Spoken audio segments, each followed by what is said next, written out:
Hello Loïc, comment tu vas? Salut Steve, ça va et toi? Ça va, ça va. Merci d'avoir accepté mon invitation. Ça, c'est le deuxième épisode qu'on fait de suite. Juste avant, on a fait un épisode sur l'email HTML vs l'email plain text. Donc, je suis super content de t'avoir pour un deuxième épisode. Encore plein de valeurs, ça va être super cool. Eh ben écoute, plaisir partagé en tout cas. Trop bien, trop bien. Est-ce que tu peux te représenter rapidement, s'il te plaît? Oui, avec plaisir. Donc je m'appelle Loïc, je suis le CEO de Evergreen Media, donc c'est une agence email marketing spécialisée donc pour les e-commerçants, puisqu'on utilise uniquement Klaviyo, on est partenaire avec Klaviyo depuis 2018. Et donc voilà, on va faire que des emails pour des sites e-commerce exclusivement avec Klaviyo, donc ça va passer de la stratégie, à la conception des emails, copywriting, design, dev, s'il y a besoin de faire du HTML ou du drag and drop, implémentation, A/B testing, etc. etc. Voilà, que pour des e-commerçants. Je le répète, mais c'est important parce que c'est vraiment une verticale choisie. T'as des demandes entrantes des fois de SaaS ou de... Oui, Ouais? ouais, ouais. On a des demandes, j'ai eu pas mal de demandes pendant un temps.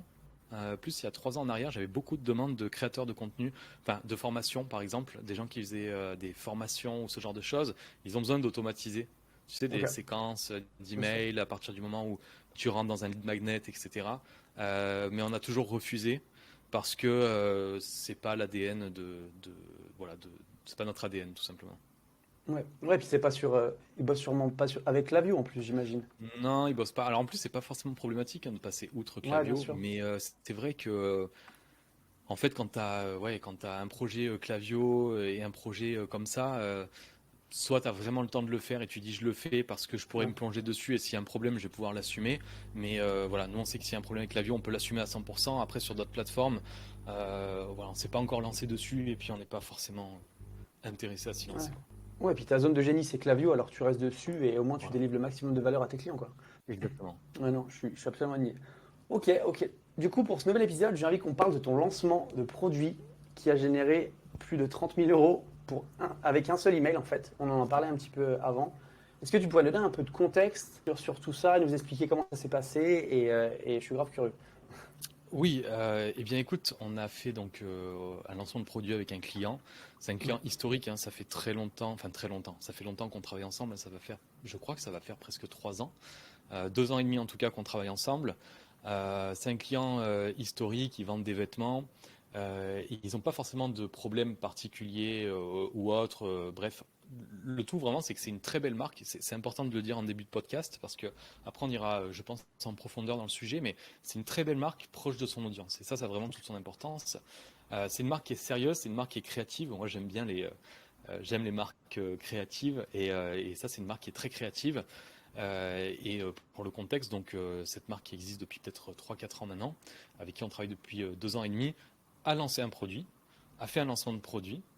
Et pour ce lancement de produit, donc évidemment, les lancements de produits passent majoritairement en email, en emailing. C'est vrai que la newsletter pour le lancement de produit, c'est vraiment le canal. On s'adresse à une audience qui est déjà, voilà, qui est déjà acquise et qui est déjà sûre de la Bien marque, sûr. etc., qui est en pleine confiance. Donc l'emailing, voilà, c'est le canal pour faire un lancement de produit. Et quand on a lancé, donc la newsletter, la seule newsletter donc, du lancement a généré plus de 30 000 € de ventes. C'était au mois d'avril-mai. Voilà. Donc on n'était pas Combien, dans un contexte non plus de Black Friday ou ouais, de ouais. solde, hein, c'était vraiment un lancement de produit. Combien coûtait le produit? Le produit coûte une cinquantaine d'euros à peu près. Ok. C'était quoi? C'était un pull ou un jean ou un truc comme ça? Non, non, alors c'est un peu particulier. Alors je ne veux pas forcément trop en dire parce que Ok, voilà, la marque, bien sûr. on se doit à la confidentialité avec cette Ouais, marque. ouais. Quand je peux partager, je partage. Ça nous est arrivé de partager des choses et tout, beaucoup très en détail, mais là je peux pas vraiment partager. Ok, ok. C'est une marque qui vend des habits. Elle a lancé une collection, enfin en tout cas un nouveau vêtement spécial pour l'été Trop bien. qui coûte. Le panier moyen sur l'opération, je crois qu'il est à Ok. 54 € ou 56 € dans ces eaux. Donc ce client, il sortait un tout nouveau produit et ils se sont rendus compte, enfin ils savaient qu'ils avaient une base client, enfin une base d'abonnés sur leur newsletter et ils se sont dit, plutôt que de faire rentrer des nouveaux clients via de l'acquisition payante assez chère et tout ça, ils se sont dit on va capitaliser sur ce qu'on a déjà et on va utiliser notre email list pour faire des ventes. Et comment tu t'y es pris toi pour penser ce lancement en fait? Alors, nous, on a fait beaucoup de lancements en 4 ans et demi. On a fait beaucoup de lancements. On a beaucoup travaillé, parce que moi, je travaillais avant, j'étais CO dans une agence de performance. Enfin, on faisait paid, Facebook, Snap, Influence, etc. Et c'est vrai dans cette agence, il y a vraiment la culture de la performance qui a beaucoup d'éteint chez nous aussi, puisque c'est aussi une obligation. Et on a orchestré, on a animé beaucoup de lancements. J'ai appris énormément de choses sur les lancements de produits. C'est presque une discipline, j'ai envie de dire, et c'est hyper passionnant. Donc on a fait vraiment beaucoup de lancements et à chaque fois on a toujours eu à peu près la même approche et on l'a peaufiné, on va dire au fil des années, parce que ça fait 4 ans et demi. Donc on l'a peaufiné. Et en fait il y a quelque chose qui ne change pas dans les changements, tu peux peaufiner ta stratégie, mais s'il y a bien vraiment quelque chose qui ne change pas dans ce domaine-là et en marketing en général, c'est la psychologie humaine. C'est-à-dire qu'un humain reste un humain des années 70, quand tu vois les vieilles lettres de vente, tous les principes marketing sont appliqués encore aujourd'hui, tu vois. On Ouais. n'invente rien. Et en fait, la psychologie, c'est vraiment humaine, c'est quelque chose qui ne change pas. Et en somme, un lancement, ça doit se faire en pensant à comment les humains vont réagir. C'est un petit peu tordu, mais quand tu m'as proposé le sujet du podcast, j'ai réfléchi un peu en profondeur pour essayer d'apporter de la valeur ajoutée à ça. Et en fait, on peut se dire qu'un lancement de produit, c'est comme un anniversaire, c'est comme la fête de fin d'année, tu sais, de ton La école, kermesse. de ton université, etc. C'est le moment où tu es t'es le plus hypé de l'année, tu sais, tu es le plus Ouais. chaud de l'année. C'est le moment où il y a le big anniversaire, la fête, le truc, le machin, la grosse soirée, il ne faut pas la manquer. Et en fait, le lancement, il faut le penser comme ça. Il faut absolument penser à un lancement de produit ou autre, ou un événement pour le site comme ça. Donc, pour moi, quand on pense à un lancement, on doit faire passer les gens par un tas d'émotions pour que ça se passe bien. Et surtout, en fait, il faut que les gens en parlent. Parce que quand tu vas à ta soirée de fin d'année, évidemment, tu en parles à tous tes potes, tu en parles à ta famille, etc. Et dans l'idée, il faut essayer de se rapprocher de tout cet enthousiasme, tu vois, avec un lancement de produit. Et il ne faut pas oublier qu'un lancement, en fait, moi, je le vois comme une recette de cuisine. C'est-à-dire que tu as des ingrédients, et ces ingrédients-là, tu dois avoir de l'excitation, prodiguer un sentiment d'exclusivité. Tu dois Ouais. avoir de la social proof. Si tu es 3 à la soirée d'anniversaire versus si tu es 500 dans la piscine C'est des clair. parents de ton pote, bah, tu es beaucoup plus excité d'aller à la Ouais. soirée où tu es 500, tu vois. Donc, il y a plein d'ingrédients comme ça qui sont relatifs à la psychologie, l'excitation, l'exclusivité, la social proof. Et un lancement, en fait, ça doit se penser comme ça. Absolument. Que ce soit un lancement de produit ou un événement, il faut vraiment le penser comme ça. Et c'est comme ça qu'on a pensé tout lancement. C'est comme ça qu'on pense tous nos lancements et qu'on réfléchit à la stratégie. Et encore une fois, c'est vraiment là, c'était emailing, enfin là, c'est une newsletter, mais ça doit aussi se penser omnichannel, donc avec tous les canaux marketing activés pour cette opération-là. Donc Ouais. l'email, effectivement, joue une part importante, mais il y a aussi l'appui des réseaux sociaux derrière qui font monter cette hype qui est indispensable.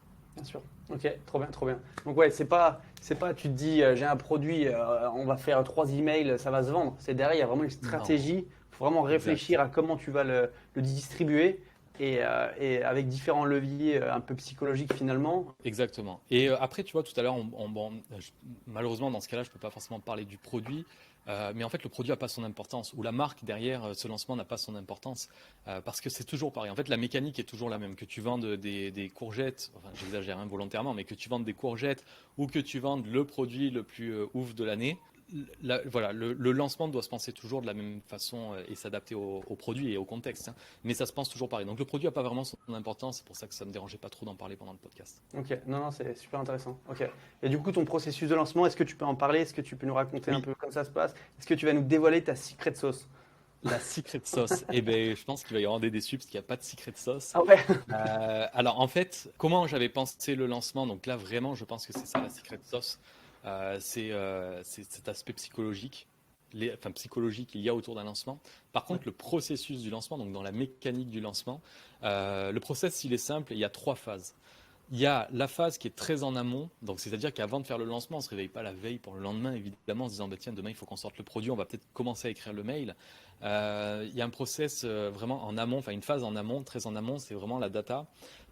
Pour nous, c'est hyper important, et d'ailleurs cette marque, comme ça fait longtemps qu'on l'a su, on connaît, mais c'est très important de connaître son audience, l'engagement de son audience, le comportement de son audience, qui a acheté quoi, quand, comment, la satisfaction du client autour de ça, etc.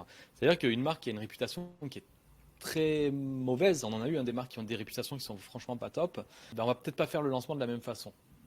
Par contre, une marque comme cette marque-là, et c'est pour ça que j'en parlais au début, je disais c'est hyper important, c'est une très belle marque proche de son audience. on va pouvoir se permettre d'aller activer certains leviers et de pouvoir, voilà, on sait que les gens sont très proches, les gens vont acheter, les gens ouvrent nos emails, les gens lisent la marque, les gens suivent la marque.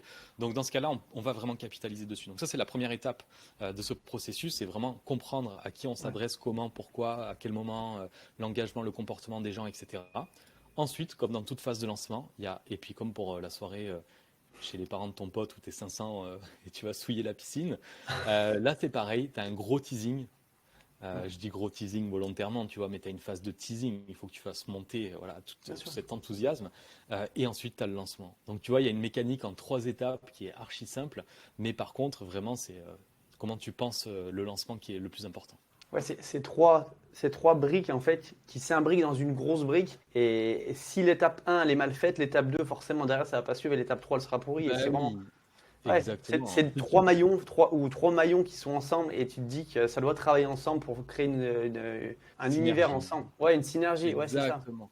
Bah, si tu connais pas ta data, si tu connais pas ton audience, que dans le mail, dans ce coup, je dis vraiment, enfin franchement, j'exagère, hein, mais t'écris ton mail, tu tutoies, alors que d'habitude tu vous vois, il y en a qui vont se sentir offusqués.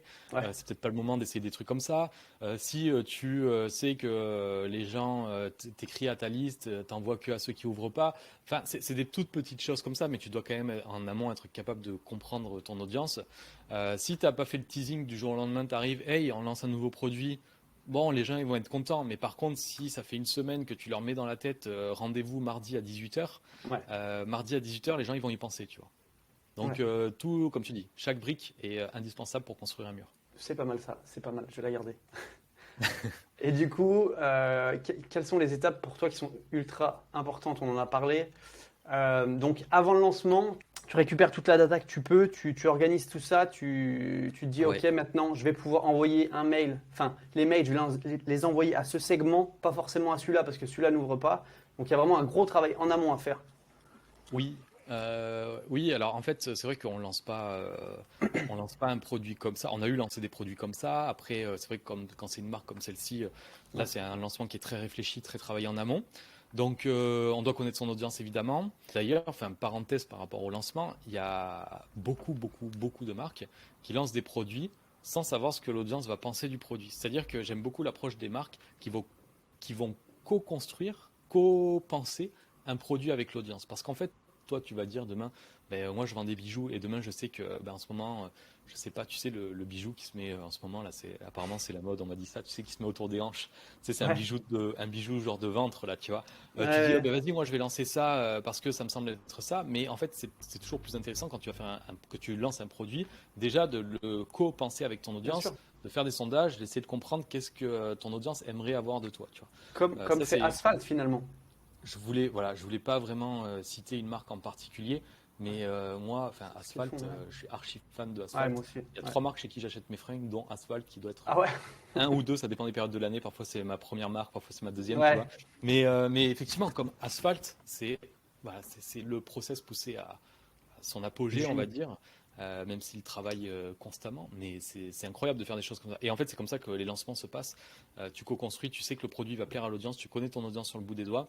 Et là, tu dois être aussi en mesure de pouvoir fixer des prédictions. D'ailleurs, pour revenir à Asphalt, quand ils font un nombre de pièces, ça tombe quasiment juste à chaque fois. Ils disent on fait 15 000 pièces de ce produit-là, ça crée un sentiment de FOMO Ah, il y a et ça crée aussi tu ben te voilà, rushes. Ouais. un argument marketing qui te dit que ben, on jette pas. Mais en tout cas, tu dois connaître ton audience, tu dois être capable de faire des prédictions, Ouais. je pense, à un certain moment, quand tu es une marque qui a un peu de maturité, et tu dois avoir la data qui est prête en stock pour pouvoir te dire, effectivement, je sais que je vais prendre le risque d'envoyer à toute ma liste, même ceux qui ne sont pas engagés, parce que peut-être que ça vaut le coup. Tu Ouais. sais que tu vas retomber en termes de vanity metrics, c'est un peu open rate, click rate, etc. Ouais. Mais tu sais que tu vas pouvoir monitorer dans le temps. Bref, je pense que ça se réfléchit vraiment de cette façon-là. Ouais, carrément, carrément. Et du coup, comment tu t'organises pendant le lancement maintenant? Une fois que tu as mis cette première brique en place, la deuxième brique, comment tu t'y prends pour optimiser finalement tout ça? Alors, pendant le lancement, normalement, si c'est bien fait, tu dois être dans ton canapé, tu dois rien faire. Je dis ça parce que pendant le lancement, normalement, tu n'as plus rien à faire. Mais quand tu prépares le pendant, il faut que, évidemment, tu sois, je pense, assez organisé. Pour moi, après, je parle vraiment en email, hein, je parle pas en marque parce que j'ai pas l'expérience d'une marque qui fait son lancement et qui l'orchestre en interne. Ouais, Mais nous, quand on est en email réellement, une fois qu'on a la data, etc., et qu'on organise le pendant, en fait, tout doit être prêt. Tous nos emails sont prêts, etc. Tout est prêt, tout est programmé. Par contre, on laisse une marge de flexibilité, j'ai envie de dire, pour recibler en last minute. Quand je dis en Ok. last minute, c'est-à-dire le même jour ou le lendemain. Et recibler, en fait, on a des lancements qui vont extrêmement bien marcher. Et dans ce cas-là, ça peut être intéressant de recibler les gens qui n'ont pas ouvert le mail du lancement, de les recibler par exemple le lendemain ou le soir même, avec soit notre mail, soit le même mail légèrement changé, parce qu'ils n'ont pas pu ouvrir le mail. Dans ce cas-là, ça vaut le coup auprès d'une audience qui est très engagée de pouvoir le faire, et il faut se laisser la flexibilité de pouvoir voilà, se dire vas-y, je suis prêt, et ce soir, autant faire un reciblage. Le reciblage, ça peut être 50% de vente en plus. Ouais. Tu vois, si tu fais 30 000 le matin, peut-être que ça peut être 10, 15 000 un reciblage, tu vois. C'est clair. Donc ça peut valoir le coup de rester flexible sur ce point-là. Donc ça, c'est notre rôle et c'est hyper important de l'être. Et notre rôle en live pendant le lancement, c'est qu'on va suivre on appelle ça nous les vanity metrics, tu vois, mais on va suivre tout ce qui va être open rate, click et achat. On va les suivre en live pendant le lancement parce qu'on sait que les premières minutes du lancement, allez, on va dire les 2 premières heures du lancement, on va être capable de savoir si le lancement il va très bien se passer ou mal se passer en Ok. 1 heure. Même, franchement, s'il est bien fait, le teasing est bien fait, en 30 minutes, on sait si c'est un lancement qui va être réussi ou pas. Quand on compte les deltas entre taux d'ouverture, taux de clic, taux de commande, à force on sait, et pour les marques. Et donc dans ce cas-là, on sait si le lancement va bien se passer et si on peut déjà prévoir ou non un retargeting. Donc nous, juste notre rôle pendant le lancement, c'est que tout soit prêt. Ouais. Et qu'on soit assez flexible pour pouvoir recibler et monitorer les datas en temps réel pour pouvoir prendre la décision de recibler ou pas recibler. Ok, trop cool, trop cool. Et du coup, toi, t'as pas de problème à envoyer un deuxième mail dans la même journée à une personne qui n'a pas forcément ouvert le premier? Ça. Non, Ok, de temps en temps, non. Vraiment bien de sûr. temps en temps. Ouais, ouais. Mais j'ai pas de problème à partir du moment où la personne est engagée. C'est quelqu'un qui va ouvrir un email une fois tous les 3 mois, je vais pas le faire. Mais par contre, je vais faire un segment vraiment de personnes qui sont très engagées avec la marque parce que je sais que cette personne avait ouvert mes emails de teasing, elle est intéressée et peut-être qu'elle a raté le lancement. Peut-être qu'elle n'a pas vu mon mail ou peut-être que mon mail est tombé en spam, tu vois, ça se peut, Ouais. ou en boîte promotionnelle. Donc je vais faire un reciblage mais bien fait pour pas qu'elle ait l'impression que je l'ai harcelé 2 fois dans la journée en disant vite, viens, tu vois. Ouais, puis tu vas pas comme un bourrin, tu dis pas, oh, dépêche-toi, viens Voilà, vite acheter. Tu dis, ah, si t'as pas vu, on a attaqué le lancement et tout, peut-être que t'as pas vu. Si ça exactement. t'intéresse, je te donne l'occasion. Tu vois, c'est l'approche de te dire, bah, si t'as envie, enfin, tu peux le faire. Et c'est Oui, pas en mode, vas-y, moins 40, dépêche-toi. c'est ça. Et surtout, il y a des marques qui sont très soft dans leur communication email, c'est-à-dire Ouais, il faut faire très attention.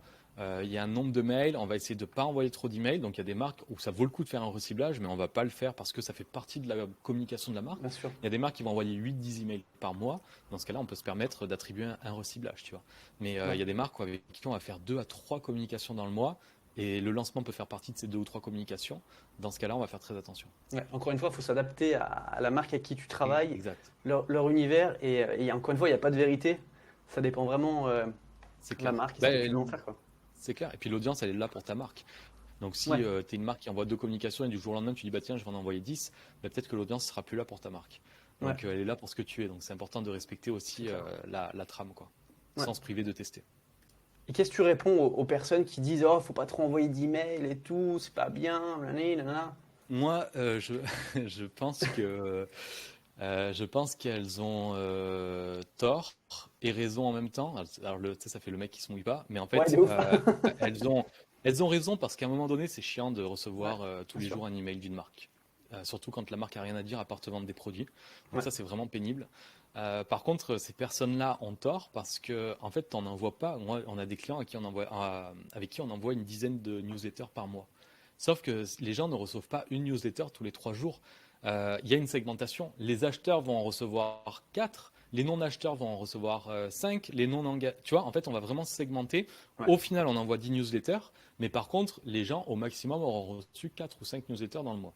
Donc, c'est faux de dire il ne faut pas envoyer trop d'emails, 10 emails, c'est trop. En fait, c'est pas le nombre, c'est comment tu les envoies et à qui tu les envoies qui est important. Ouais, et puis la qualité, quoi. T'envoies un navet, forcément que le mec il se dit oh, c'est relou. Tu vois, l'autre coup, je lisais un commentaire sur LinkedIn, il y a un mec qui disait ouais, ça me saoule les emails de boîtes e-commerce, c'est moyen et tout, ça donne pas envie de les lire. Franchement, je peux le comprendre, tu vois, il y a des boîtes qui envoient des trucs, tu te dis ben, je suis pas forcément aligné avec ce qu'ils disent ou la façon où ils le font, tu vois, un peu brut. Et il y a des marques Oui, qui le font beaucoup mieux, plus sympa, des emails assez intéressants, divertissants, et tu dis oh putain, celui-là il était cool. Et même si bien tu sûr. n'achètes pas le produit, Tu vois ce que je veux dire? Tu peux très bien trouver un email intéressant, tu apprends quelque chose, enfin, tu vois ce que Bien je veux dire? sûr, Tu apprends quelque chose sur la marque, sur quoi ils travaillent derrière et tout. Ça te permet de te dire, putain, bah tu vois, cette marque, je la connais finalement. C'est pas bien qu'une. sûr, Ils sont pas là que pour faire de la thune, tu vois. Ils ont un univers, ils ont envie d'être près de leur audience et c'est ça, ouais, ouais, ça dépend comment tu veux clairement, te positionner, quoi. clairement. Est-ce que tu peux nous résumer un peu la psychologie du coup autour d'un lancement de produit? Pour résumer, donc psychologie et le lancement de produit, bon, ça se prépare évidemment, comme on le disait, en Ouais, amont, le jour J, il n'y a rien à faire. Je le dis parce qu'en fait, finalement, on le voit encore trop souvent, des marques qui préparent presque la semaine d'avant pour la semaine qui suit. Ça marche, hein, mais c'est quand même moins stressant quand tu te prépares en amont. Pour résumer un peu ce que je disais, voilà, un lancement, c'est une recette de cuisine. Chaque ingrédient a son rôle. On parlait, ça c'est vraiment pour l'aspect psychologie, excitation, social proof, enthousiasme, exclusivité, etc. Si tu oublies un ingrédient dans ta recette qui est propre à toi, il ne faut pas tous les utiliser, les ingrédients, mais si tu oublies un ingrédient ou que tu rates ta cuisson, tu peux faire foirer un lancement. Ça, ouais, c'est sûr. Et comme je te disais, après, donc, sur le côté un peu pratique, mise en œuvre, il y a vraiment la phase d'annonce, découverte, hype, excitation, exclusivité, lancement, et réfléchir à comment les gens vont pouvoir en parler de ton lancement. Parce que quand tu te poses la question en disant, est-ce que là, les gens vont aller dire à leurs potes, ah tiens, ils lancent un truc, tu vois. ouais, Donc ça, il faut vraiment, vraiment le réfléchir. J'ai fait, je t'en ai parlé, je crois, sur le dernier podcast. J'ai lancé une newsletter ouais, et ça a été le premier sujet de la newsletter justement sur ben, le lancement de produits aussi parce que c'est vraiment un sujet que j'adore. ouais. En fait, dans le chiffre, là, on parlait plus de 30 000 euros avec une newsletter pour un lancement de produit. C'est aguicheur, c'est clickbait. T'as envie Bien de sûr. savoir comment Ouais, comment c'est fait, tu vois. En fait, dans la newsletter, je disais quelque chose. Peut-être ça peut être intéressant de le répéter ici, mais déjà, 30 000 euros avec une newsletter, premièrement, c'est la capacité de la marque à faire 30 000 euros. C'est pas la capacité de nous, agence, à bien faire sûr. ce chiffre-là. Donc la capacité de la marque, pour moi, il y a trois variables. La marque, elle doit avoir la taille de la liste qui permet de faire 30 000 euros, 50, 100 000 euros. C'est pas le chiffre, c'est pas une fin en soi. C'est pas celui qui fait le plus gros record. Mais elle doit avoir la taille de la liste qui permet de faire ce chiffre d'affaires. L'engagement de la Ce liste, que parce j'allais que si dire, la ouais. liste elle est pourrie, tu le feras Mm. jamais. Et il doit y avoir une affinité, c'est pour ça que je disais au tout début, la marque est très proche de son audience et les gens l'aperçoivent voilà, adorent la marque. Donc tu dois avoir l'affinité, brand affinity, tu vois, marque audience qui doit être là. Et ensuite, c'est la capacité de l'agence à faire ce lancement. Donc nous, c'est 2 ans et demi à segmenter, à envoyer des campagnes. 70% de nos newsletters, c'est du contenu éducationnel, engageant, divertissement. Et de temps en temps, pour cette marque, on dit aux gens d'acheter. Vraiment de temps en temps, dans Ouais, 30% des cas, tu tu vois. donnes l'occasion, quoi. On donne l'occasion d'acheter, mais Bien par sûr. contre, on donne l'occasion d'acheter dans un contexte. On dit jamais, bah tiens, hop, jusqu'à 18h, tu as 30% de réduction. Ouais, Il y a vraiment un contexte qui fait qu'on justifie notre offre. Et il n'y a pas de baguette magique, stratégie claire, compréhension de la psychologie d'un lancement, une belle marque, une agence, un freelance qui maîtrise ouais, derrière, qui connaît la marque. Et voilà. Donc vraiment, pour résumer, c'est à chacun sa capacité, qui est différente des compétences. C'est vraiment la capacité de la marque et la capacité de l'agence à ouais, pouvoir faire un lancement, à atteindre un certain objectif de chiffre. C'est offrir de la valeur, plus de la psychologie du lancement, plus le contexte. Message the moment, ils disent souvent les Anglais, c'est vraiment inscrire dans un contexte, ouais. ça fait bon ménage et ça fait du chiffre. Et franchement, c'est pas une finalité, c'est pas une fin en soi. 30 000, 50 000, 100 000, peu importe le chiffre, c'est vraiment ta capacité à le faire, quoi. Ouais. Non, non, c'est super intéressant ce que tu dis parce que c'est pas ouais, j'ai fait 30 000 balles. En fait, finalement, tu travailles avec le client, tu vois, t'es pas vraiment Oui, détaché parce que sans lui, tu n'arriverais pas à faire ses chiffres, mais lui, sans toi, il n'arriverait pas non plus. Donc en fait, tu c'est es un conjoint. peu. Ouais, finalement, tu bosses je dirais pas en binôme, mais tu vois ce que je veux dire. Oui, Vous êtes ensemble, enfin. Parce que sinon c'est trop facile de dire moi j'ai fait ci, moi j'ai fait ça, et puis encore une fois, ça dépend de la taille de la liste. T'en as qui se vantent, ouais, moi j'ai fait un lancement à machin, tout dépend, tu vois, et encore une fois, il n'y a pas de vérité, il y a que enfin, la manière où ta liste répond et l'engagement, et encore une fois, comment tu fais le travail, mais c'est clair. ça dépend, ça dépend. Mais franchement, pas de secret sauce. Ouais. Mais Pas de la hack, de toute façon, ça psychologie. n'existe pas les hacks. Non, pas de hack. Il y a des petits hacks, tu vois, il y a des petits Ouais, hacks. Mais franchement, psychologie, 100% de quelqu'un qui réfléchit à la psychologie d'un lancement et qui s'informe, il y a des sujets passionnants sur des ressources passionnantes là-dessus. La psychologie d'un lancement, tu apprends, tu appliques et franchement, c'est ce qui fait le succès, on va dire, d'un lancement. Et chacun place le curseur du succès où il veut, en fonction de ses capacités. ouais. Et du coup, quand tu fais un lancement, comment tu réfléchis avec tes clients? Est-ce que vous vous dites, enfin, Ouais, vous vous dites, on a 1000 produits à écouler, ou alors vous mettez un benchmark de dire, bah écoute, il faut qu'on fasse 50 000 euros pour que la mission soit réussie, tu vois ce que je veux dire? Ouais, je crois que c'est une bonne réflexion. Ah, c'est plus une réflexion côté client parce que Ouais, nous, on va faire notre travail, on va proposer une stratégie. Cette stratégie, on a notre part de responsabilité. On va essayer d'aller proposer quelque chose, voilà, au client, force de proposition et voilà. Après, on n'est pas responsable si on vend pas 1000 pièces ou 1500 pièces parce que notre email n'a pas vendu 1000 pièces, tu vois. Je sais pas s'il faut partir du constat en disant, enfin, voilà, du nombre de pièces en disant bah, il faut qu'on écoule 1000 pièces ouais, parce que ce 1000 pièces, si on le dit parce qu'on a fait produire 1000 pièces et qu'on dit il faut écouler 1000 pièces, je pense que c'est pas la bonne démarche. ouais, Par contre, si on a fixé un objectif de 1000 pièces parce que c'est un objectif qui est mesurable, atteignable, tu sais, c'est le SMART. Spécifique, mesurable, ouais, atteignable, enfin, tu vois la vieille formule, mais qui marche ouais, toujours en fait. Atteignable, si tu as lancé ton shop il y a 6 mois et que tu veux faire 1000 commandes alors que tu fais 3 commandes par jour, tu n'y bien arriveras sûr. pas, tu vois. Par contre, si tu as déjà une expérience et que tu dis 1000 commandes, on l'a déjà fait, il faut qu'on le refasse, on a fait 800 l'autre jour, il faut qu'on le refasse avec 1000, je pense que là, ça, c'est un bon objectif. Il faut le réfléchir comme ça. Ouais, non, non, c'est clair, tu peux pas du jour au lendemain dire on va faire 1 million parce qu'on a fait venir une grosse agence là-dessus ou un freelance et Exact. ça dépend de la marque. J'ai l'impression de dire tout le temps ça maintenant, ça dépend. Ça dépend, c'est faux. Il y a pas de vérité, il y a juste du contexte et savoir Voilà, comment ta marque elle est. Ok, exact. et ben écoute Loïc, super intéressant. D'habitude je pose 3 questions à la fin, je te les ai posées dans le dernier podcast donc je vais pas te les poser. Ok. Donc on va arrêter pour aujourd'hui. Je te remercie beaucoup, c'était vraiment super cool. Encore une fois, tu as vraiment apporté un paquet de valeur et j'ai appris beaucoup et je pense que les auditeurs aussi. Donc je te remercie. Ouais, ben merci beaucoup Steve pour l'invitation et puis à la prochaine. À la prochaine Loïc, merci. Ciao ciao. Ciao, ciao.